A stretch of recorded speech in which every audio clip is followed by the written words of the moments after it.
عاملين ايه؟ النهارده انا معاكم في فيديو جديد. هعمل معاكم صينيه فراخ بالبصل والطماطم والتوابل.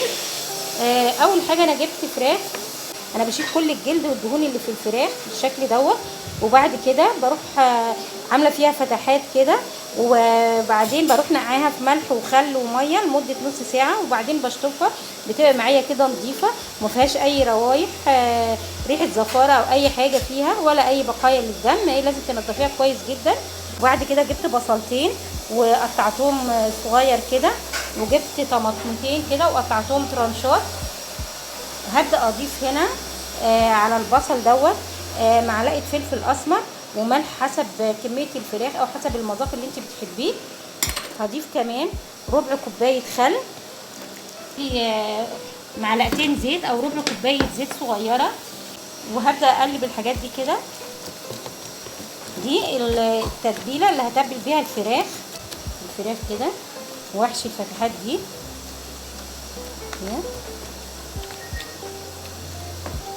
وابدا احط بقى الفرخه كده في الصينيه من تحت كده، يبقى دوت وشها لتحت عشان انا بسويها تبقى هي دي تستوي من الاول، عشان دي بتاخد وقت في السوا، لازم تبقى على تحت. وبعد ما تستوي نص سوا بروح قلبها، عشان بس انا بعد ما بتبلها كده بسيبها حوالي نص ساعه لحد ما تتبل، وبعدين بحطها في الفرن، بزود لها حوالي كوبايه ميه صغيره، وبعدين احطها في الفرن عشان تستوي، بس لازم تغطيها. خلاص انا تبلت الفراخ كلها هي، وباقي البصل دوت هاخده كده اضيفه هنا كده على وش الفراخ، والطماطم اهي انا ضفت ملح بفلفل كده اهي هرصها كده. دي بتدي طعم حلو للفراخ وبتدي كمان شكل حلو.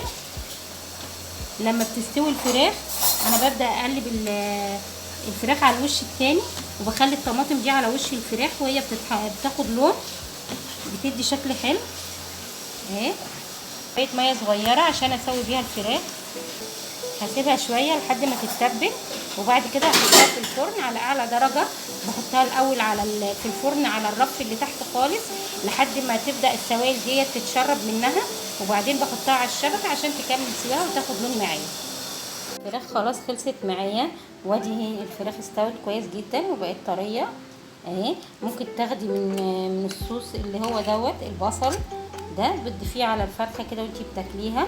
ممكن تحطيها تعمليها في سندوتشات، تاكليها سندوتشات فراخ وتضيفي معاها موتزاريلا، تضيفي معاها مايونيز، اي حاجه حابه انت تضيفيها معاه. ممكن تاكليها مع رز مع مكرونه. ديت صينيه الفراخ اهي، وبالهنا والشفا، واتمنى ان هي تعجبكم الوصفه ديت. وما تنسوش اللايك والشير والاشتراك في القناه.